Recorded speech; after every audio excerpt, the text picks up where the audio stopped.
One thing I can say, the village is finally here. Reverend Mack, you come and take my chair. Right here. That's not good to give your kids meds and stuff in school.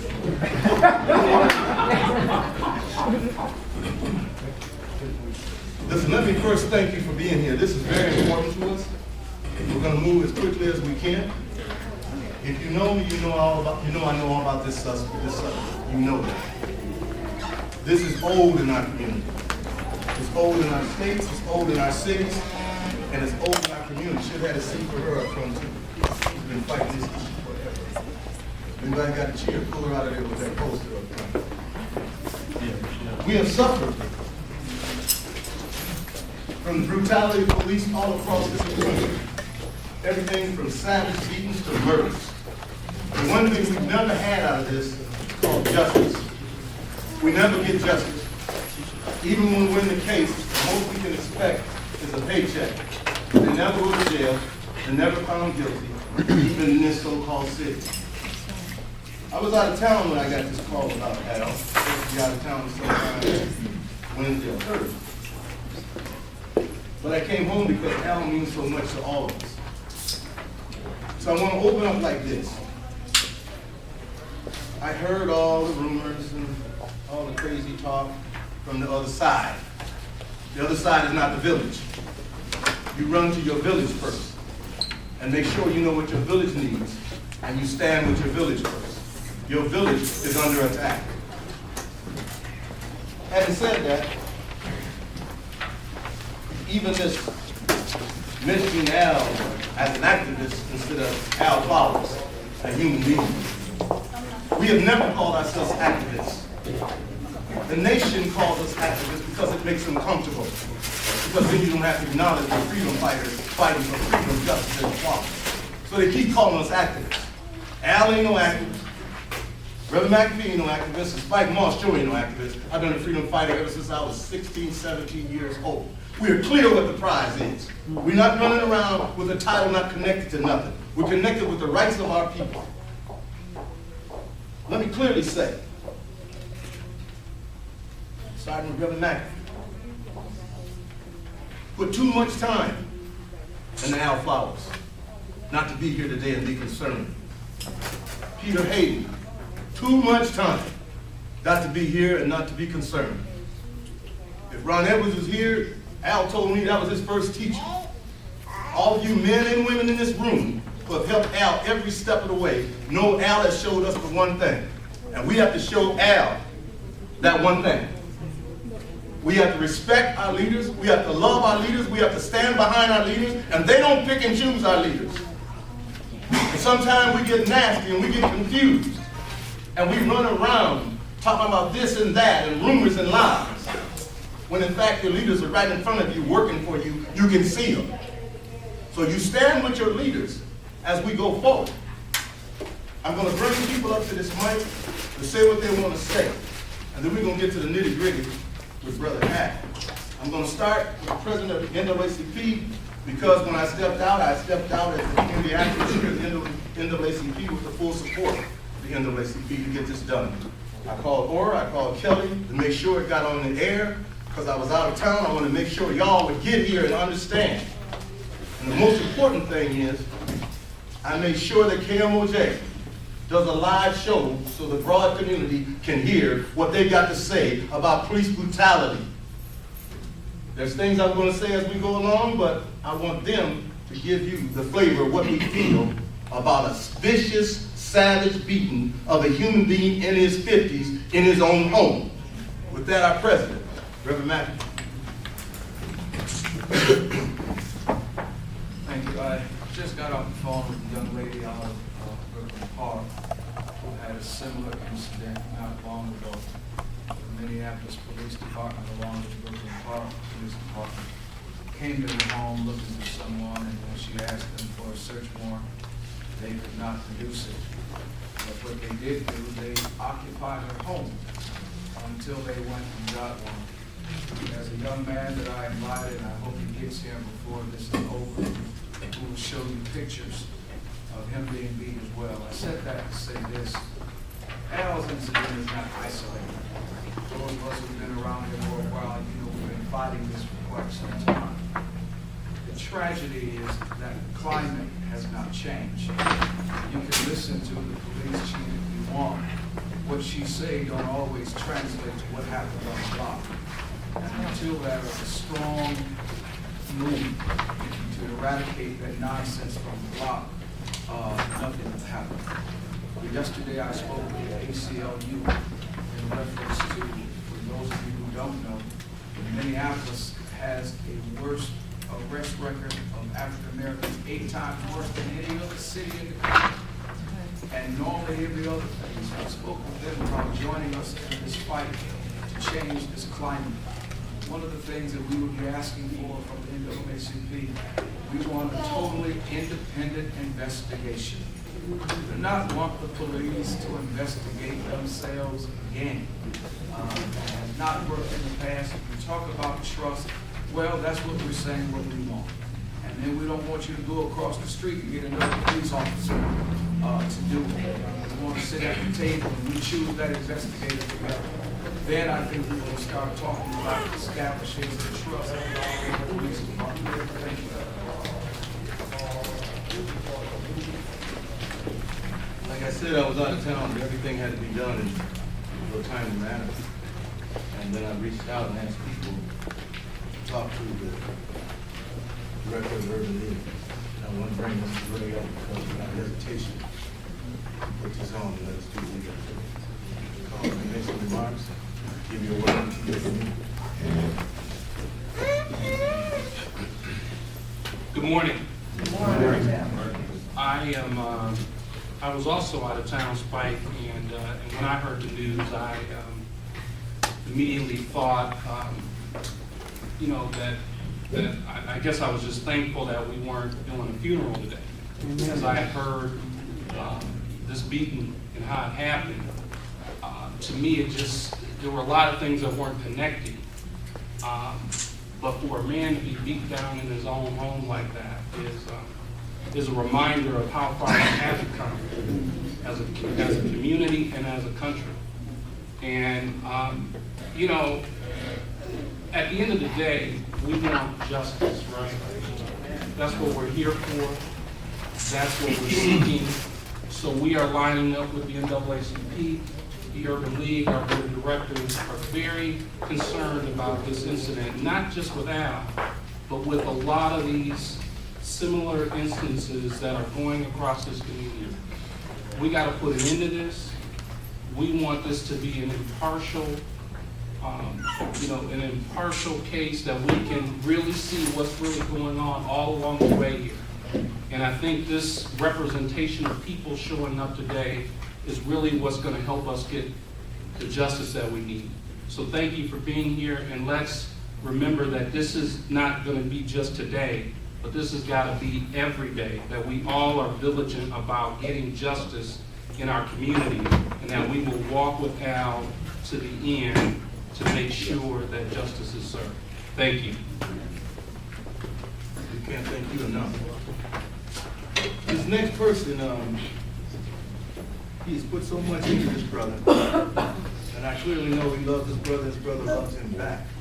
He's working hard on the violent piece that Al had been working on for our protection and our safety, which many of you in this room have been part of. So with that, I want the director, CEO of Turning Point, Brother Peter Hayden, to come up.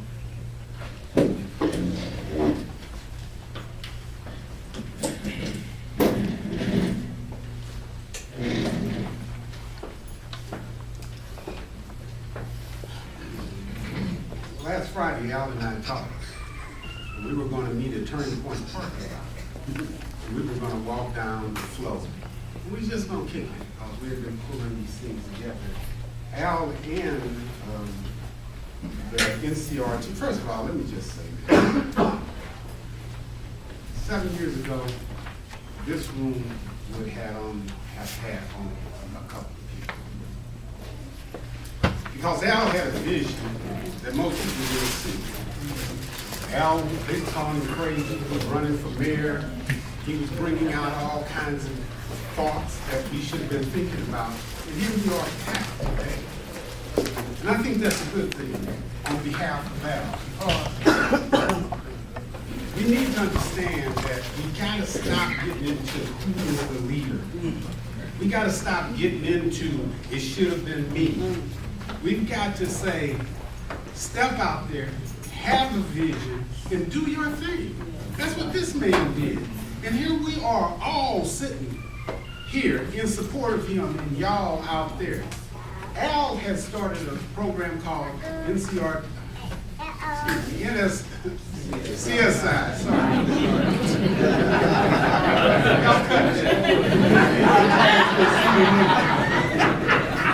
CSI. And he started because he had a vision about what's going on in schools, kids, etc. Out of that, he was concerned about the beatings and the murders that were going on. And so he pulled a group of individuals that would never probably sit together. But he pulled us together. Only he could pull us together. And we sat there and we all said, what do you want us to do? What's your thought? What's your vision? Al said, we've got to do something. So we broke down into 3 groups. And one of the things that I said was that we can't continue to run our mouths and show emotion. We have to put it on paper. And the group turned to me and said, okay, you can be the chair of the public service. And I accepted that only because it was needed. I didn't accept it because of me. So the North Minneapolis Violence Prevention Project started about a month ago. It started by a man who didn't want to see people get beat up and end up being the one who got beat up. Something's wrong with that. Something's wrong with that. We're talking about justice. We're not talking about Al as much as we're talking about justice. It could have been any one of us that the police knock on our door, say they have a warrant that we've never seen yet, and because we ask our civil rights, we ask one question: show me the warrant. And those few words got this man beat up to the inch of his life. You know, I run Turning Point. Turning Point's a chemical health service agency. I'm not one of the people you see all the time. You only see me if it's about drugs, alcohol, and mental health. But I'll be damned if I will step another step where my brothers and others are getting beat down. It's time for me to step up. So I pledge to you, Al. I'm there.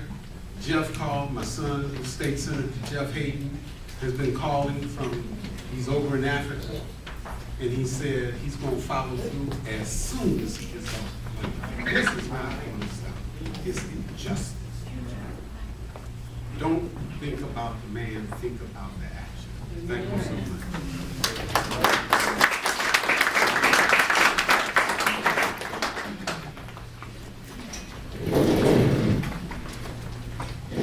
Things that Brother Al did, even rather naturally, as they said, it's time to build a bridge to all the African communities over here in the city. And they began having meetings, and then meeting on the weekends with the different nations. And I became part of that also. And I was very proud because I said to Al, we should have welcomed them when they first got in our community. But it's not too late to talk to our brothers from all over the country. And we started coming together, but we started with the Somali community. And Brother Behe was the one that got the space for us to do the meetings and begin to understand their culture. They begin to understand our culture. We begin to speak at their events. They begin to speak at ours. And we just kept growing, learning. So Brother Behe, would you come up?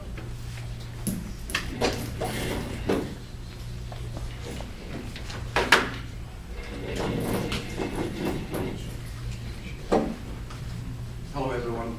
My name is Behe. I I work with the Somali community, and every day I see and work with about over 100 people with social services and advocacy. I live and work in the city of Riverside, where there are about 10,000 people from East Africa. Those people have a lot of challenges. Not only they are immigrants or cultural and language barrier, but they are also Muslim, they're also black, they also have a funny language and funny accent.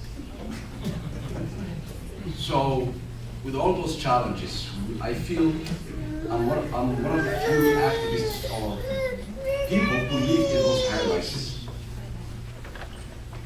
So you're working in the elevator and everywhere, at home. In my culture, we don't call each other and set appointments. We just show up 3 a.m. in the morning. And simply you are 2 years older, you are elder. So it's a lot of challenges. So we are varying the challenges. We started to work with the MPD when in 2003 or 2001, when my neighbor who had a mental health issue was shot more than 45 times while he was walking with a machete down on Franklin Avenue. We worked with the MPD, and there was a federal government involved in mediation for 2 years. We finally get a lot of issues solved, and I myself and a couple of other leaders established to work with the MPD on every last Monday of the month after today. We got Somali American policemen hired. We made a lot of progress, but the issues are still very, very mounting. We have learned the culture in the department that there are many, majority of them are nice people who protect and serve us, but the problem of few others that are not needed out of the department continues to drag the department down into the road of fear and lack of trust. This action against our flowers is an action that as a community we abhor, we are disgusted, and we are demanding swift justice. On Sunday, Somali American community leaders came to an emergency meeting. Some of them are here, I see you for here. And just we came on an emergency meeting. We have too many issues to work on, including Ramadan, Eid, which we have to work with 50,000 people to celebrate. We came with that meeting for our flowers. The leaders agreed, and our chair said, if our flowers is not safe in Minneapolis, we are not safe. Al has worked in our community and brought us to the table to fight for equity. We have the highest unemployment rate in the country, in our community. We have problems with our youth that is turning into national security and international security. Al has brought us to Summit Academy for the first time in our lives to get skills, and now we have Somali American and East African people working at the Viking Stadium in our neighborhood, where we will never think about that. Al attended every meeting in our community that was important to us, to foster strength, trust. Al put us in the public safety meeting to ask for more police men and women of color, and that's where we're going next. Al is working with the police department. Al came to our community to support Somali youth against violence, and those young people who wanted to stop the death of our young men in the city of Minneapolis, that none of them, of their victimizers, never brought to justice. This year alone, 11 or 10 young men of Somali American community were shot, and not a single arrested. So Al is supporting our youth to fight to stop the violence. It was Al who said on TV with youth, "It's snitching and telling about the crime is good." We cannot believe Al is beaten up by a policeman.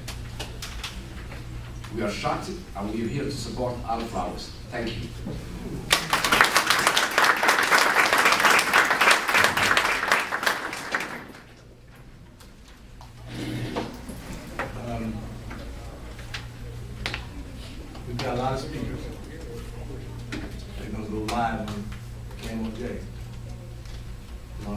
media leaves here to talk directly to our people. What I'm going to do now is what Al asked me to do this morning, so there's a change this morning for me. I was going to speak for me. Al asked me to speak for him. So let me say this. This struggle has been a long struggle for the rights of my people ever since we were released from bondage of slavery. We have been mistreated, we've been oppressed, we've been violently assaulted and murdered. We've been put in the prisons of this land all the way across this land while we were denied jobs. Just recently, I was with Brother McAfee, and he said, the site on Lindale and Broadway has no black men working. We need to go shut it down. We went to shut it down. The police came from everywhere. I counted 10 cars. When they approached us with we're going to jail and they're going to take our vehicles.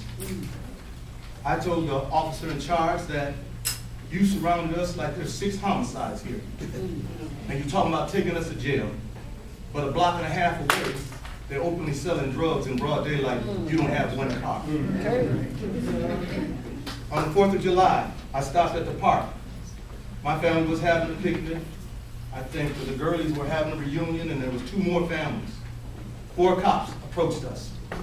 And they said to us there was a fight on the other side of the road with the family. And so we don't know all of y'all, because all of y'all look alike, so all of y'all got to get it. At that point, I had to step forward for everybody. However, congratulations to my community, all the men stepped forward from every family. What went on over there has nothing to do with over here. And if it went on over there, we'd have saw black families running there. We didn't see that. If it kept going, we'd have saw sirens. We didn't see that. How you gonna come over here and tell us to get? And when he realized we wasn't gonna move, then he said, police yourself. I said, what you think we can do? There's something out here right now that wants to assault us right now. That those families that spent that money on the 4th to enjoy each other, enjoy their day, get. There was nobody in the park but blacks. They're rolling us back 40 years is what I'm trying to say to y'all. They want to say the N-word when they get ready. They want to talk to us the way they talk to our president, with the disrespect. This beating is laced on all of that hatred. And if nobody says it, the fact still remains. Your intentions were to kill Al Flowers. I said it. Your intentions were to kill Al Flowers. That's why you whoop a 50-some-year-old man down to the floor and then kick and stomp like that. No crime committed. No crime committed. And you say because the daughter wasn't where she's supposed to be. Well, the paperwork says she's where she's supposed to be, and when you got through the door, you saw her where she's supposed to be, but you didn't take her. You didn't even come with the PO that you're supposed to have if you're coming to get the child. But Al did what any black man should do that got any common sense. When you come to the door 12, 1 o'clock at night and you say you want their daughter, he's supposed to be the father, the love of his daughter, and ask the question, where are you going with my child, fool?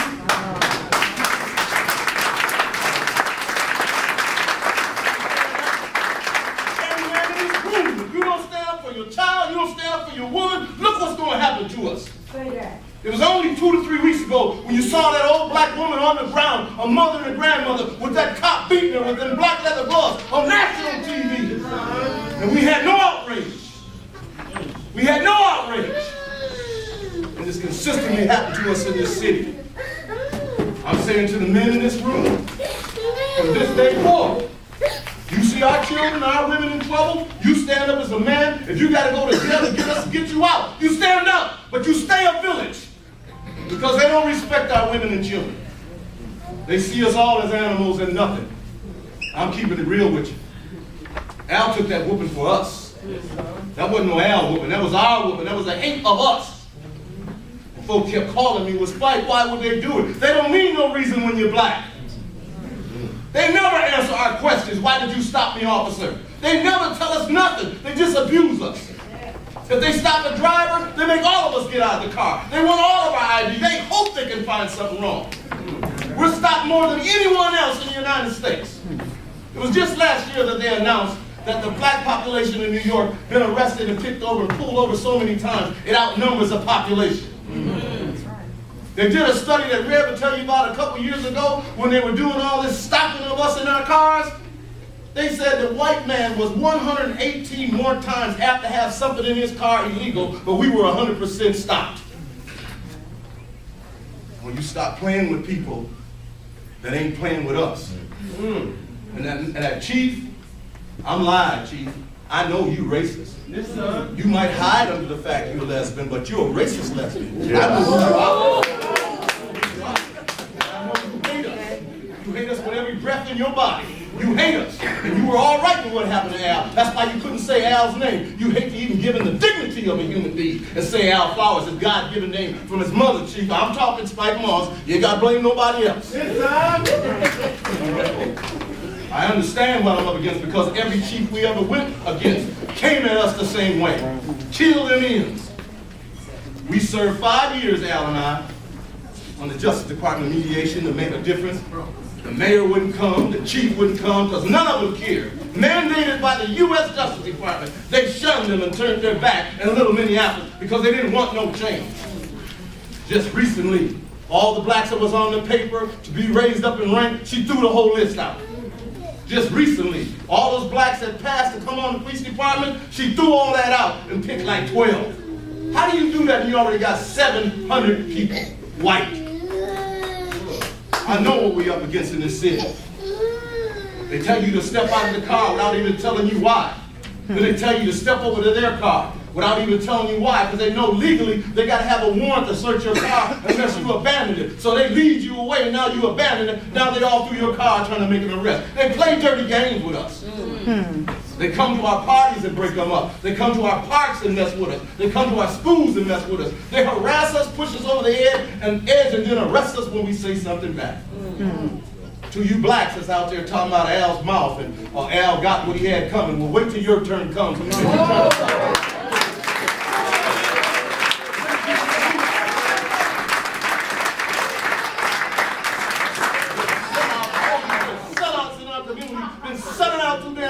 We're going to start stepping to your punk ass. That's what's happening. Let me just say this. I apologize for that. I'm that angry. But I'm telling you, I'm tired of these sellout punks that keep saying something's wrong with us. When I represented those sisters over there in St. Paul on Martin Luther King Day, and the Klan dragged them out of the car and beat them down with their fists, and they run in the store Rainbow to get some help, and nobody helped. And the first thing that happened is a group from St. Paul came to me and said, you need to sit down with us because you don't know the whole story about them sisters. I know they got beat down. I know y'all didn't get them up off you. I want to see change in the men. I want to see the men be men. You know how to do that, Spence. Be men. I see little young brother Nook in here. Y'all got to know what to do because you're next, Nook. Y'all got to stand up. Jerome, you got to stand up. You got to change everything you do and stand up for your community, Nook. You hear me? Yes, sir. I'm talking to you. You got to take charge now because they have lost their mind. The one thing that I can promise you that's older than everybody in this room, we will go to their courtroom. We will not win. We will go to their county attorney. Only we will be charged. And the only thing we can do is sue on our civil rights and take your lumps home, Al. So if we messed up your mind, messed up your spine, messed up your life, we're all right with that. Because Al's still black. I'm saying to you, and I'm asking you out there listening to KMOJ, sign up when Al goes to court.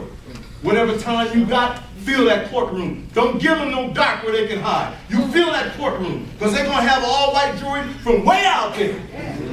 And they're going to have a judge from way out there. But we want them to know we're looking at you this time. Remember the last time Al was on the phone right there, talking, minding his business. They pulled up and whooped him and took him to jail. Even though the Urban League had the videotape of him standing there, the county attorney still charged him. We still went to court. Even when they showed the videotape in court, they still went on. It didn't stop till the lawyer asked a question to the white officer. What gave you the right to beat Al Flowers like that, standing there talking on his phone? He said in a court of law, stood up after being sworn in, he said white privilege in front of all of us. He said white privilege. I got a right to be angry. And you do too. We are taxpayers. You pay for them to serve and protect. Okay. Not destroy and murder and disrespect us because of this skin color. So I'm telling my community out there listening, it ain't about what you do wrong, it's about you being black. It ain't about what you do wrong, it's about you being over north or over south or in St. Paul. They come with this hate as a child and they bring it into our community. They never ask them, are you racist, when they hire them. No different if Ron Evans was here, he would tell you the day one of them snuck and told us that there's Nazi uniforms in the locker downstairs. And the chief at that time went downstairs and found the uniforms and said, you're right, they got Nazi uniforms in the locker. However, I talked to them and they promised not to bring them back down. I said, you will bring them that attitude into our community without the uniform. So it's important that we understand about Al. He's a leader. He's a freedom fighter. He's making a difference in our community. He's helping our people. If we disrespect him the way they did, there'll never be another one stand up. Brother Al, to you, winding this up, to you. Your brother was here before you, and your brother was you. No, you didn't know him in the flesh, but he was you before you. He lived over there in the land of our people. He walked the earth in a pair of sandals. He spread the love of God, but he showed the love of his people that had that color. His people. He talked to them, the downtrodden, the poor, the disadvantaged, those that they just pushed aside. He talked to the hoes. He talked to the criminals. He spread the word. And we spread the rumors. We spread the lies. We talked about what needed to happen to him. And then they came. The police came. And they took him. And they shackled him. And they took him to jail called a dungeon. And they chained him to the walls and they beat him the way they wanted to beat him. They beat him to the ground. They stumped his brother. And then they took a whip with seashells on the end and opened his flesh. Took a crown of thorns and pressed it into his skin, made him carry a cross of 150 to 200 pounds down through the streets as the people who should have loved him stoned him. They laid the cross down and they nailed his hands and his feet. Then they hung him up in the sun to rot. And he wasn't dying quick enough, and they took a sword or a spear and pierced his side. Even though they tried to kill the thought of the man and his love for his people, thousands of years later, we still hollering, Jesus. Come on.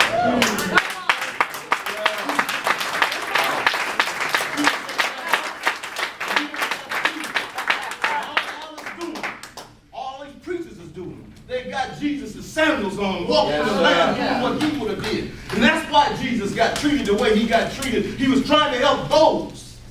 He was trying to help those. Al was trying to help those. Can I have his son come up? Little Al, come up.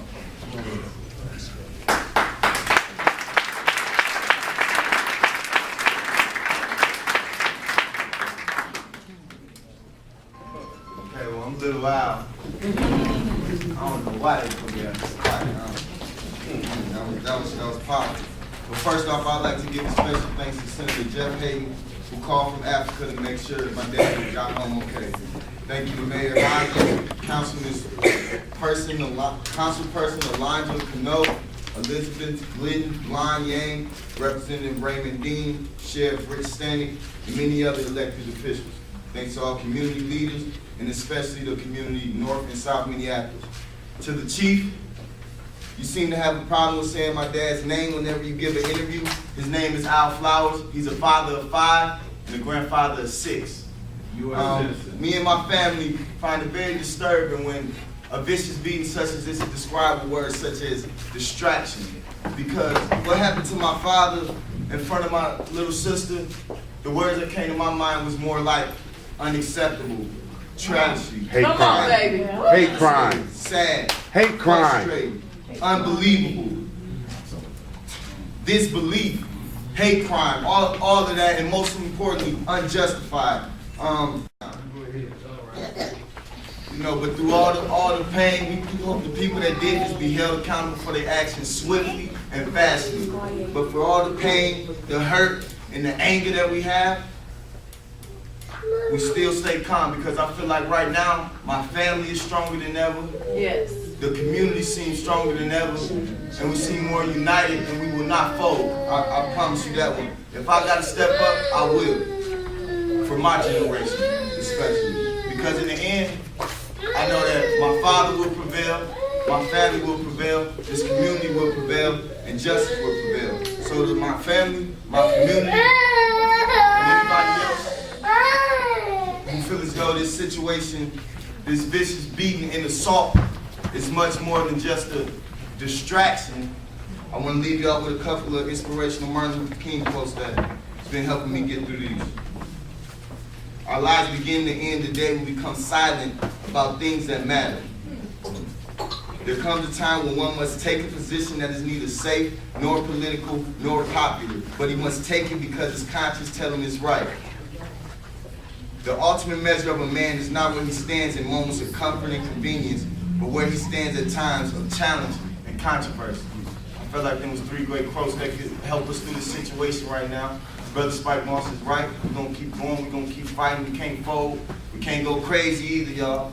But we can't fold, and we gotta be there. When them court dates come, I want to see everybody here that's at this press conference be there. That's all I had to say. Thank you guys for giving me my time, and thank you.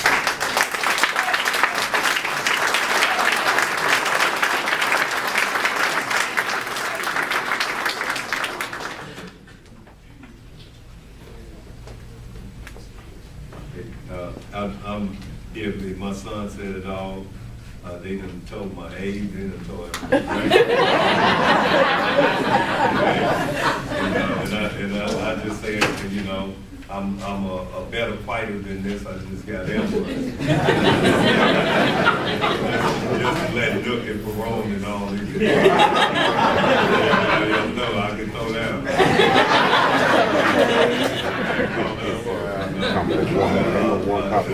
Community, I mean, everybody, the love and support that came down. I can't believe what, I still in disbelief of what happened. I'm still hurting, still got a little pain. Even Malcolm was on the radio that I teased when he got carjacked. And I told Malcolm, I said, I can't ride with you, you get your car up too bad.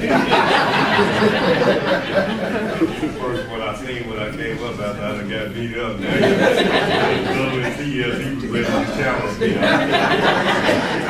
So I just want to my sister Lisa, there's so many people in this room, you can't take them all you can do is know, everybody knows the love. Marlene from the park came out, BJ's here, Bishop Powell called and prayed, all the pastors and that's here. And, I told from St. Paul, I told her from the NAACP, when she was in the NAACP, I said they finally got me. And I've been, you know, but there's one thing I told everybody, I'm a big boy. I'm not I ain't no quitter. I've been ever since this happened. I've been talking, letting the people come to the house and media say whatever you want, standing with our community. I couldn't lay down. I couldn't get no rest because I know I got to keep going. We got a big fight. I'm not worried about the court case. I did what Spike said. You know, they came in to get my daughter Bree, and anybody that know me know Bree. You know you ain't come to get her easy. You better have some favors to tell me why you're gonna take my daughter out of my house, as Spike said. You know, and Tyrone Terrell said my daughter had some going through something. And like a lot of kids are, not just my daughter. And I've been battling. I'm a single father, trying to, you know, deal with my last kid. And, I mean, and I'm still with her. I left her at home today, and she know where I was coming. And I know my daughter's gonna make it like a lot of our other kids.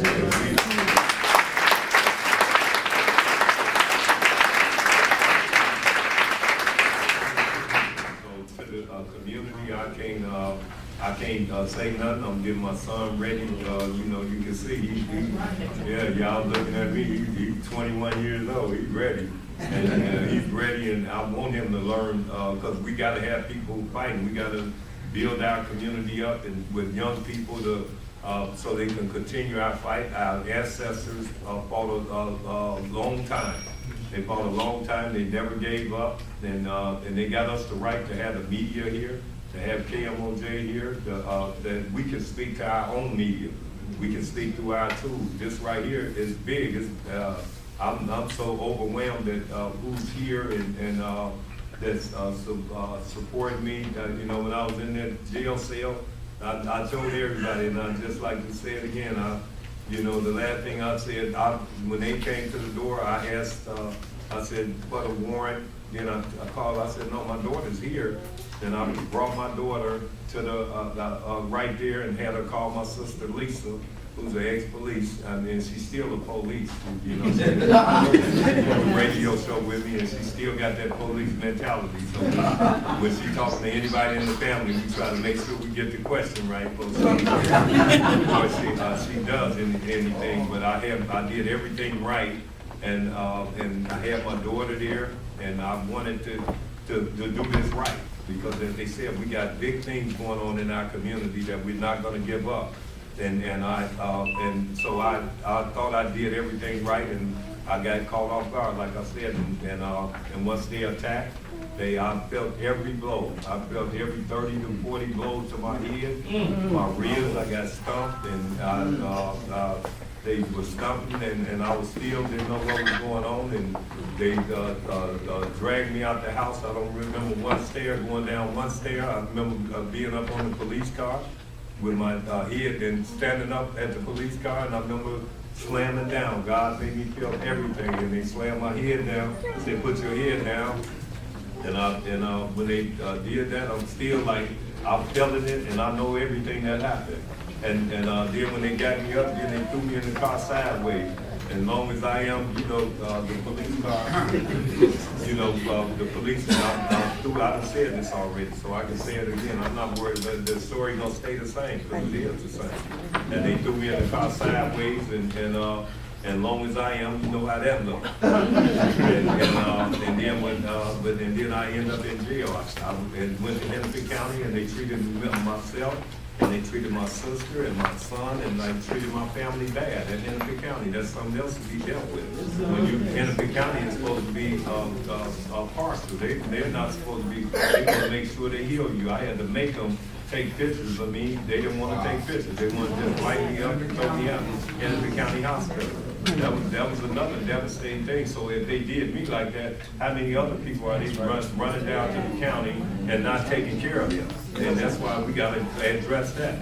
There's other people they're coming in people's houses, people out in the audience that don't want to talk right now, but we're gonna get them to talk later about this situation happening to them. It's bigger than just me, you know.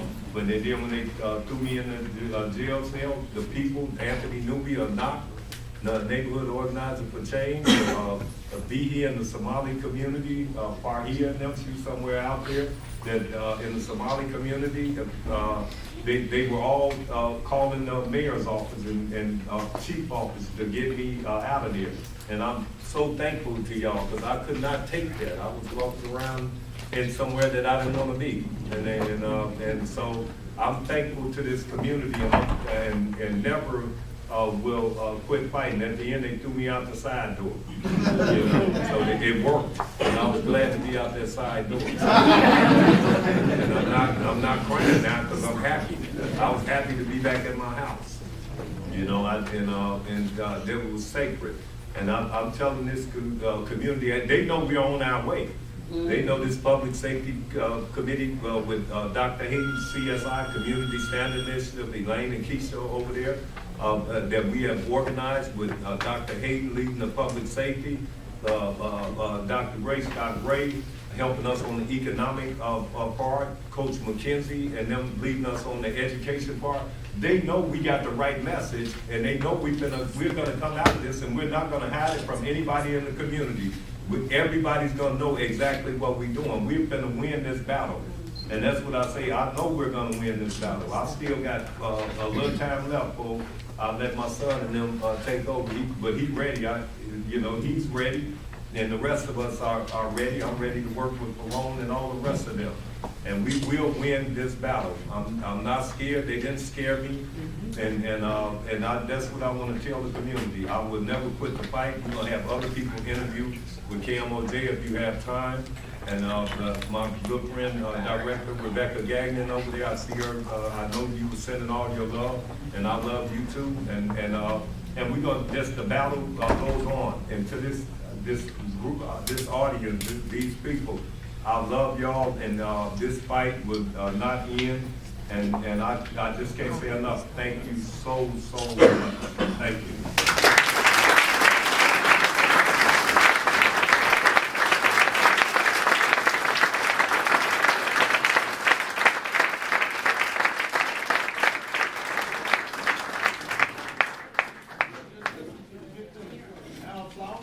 The man, the leader of the freedom. KMOJ is going to allow us to do whatever you want to say live here in the audience. So what I'm going to do, I have the speakers at this table who are going to speak. If you have a question or something, you will go. When you finish, I'll bring up a speaker. So anyone that wants to make a comment or say something about this issue, I want you to feel free. We'll be live on the radio to our community, everyone here and everyone here that wants to say something. Just raise your hand.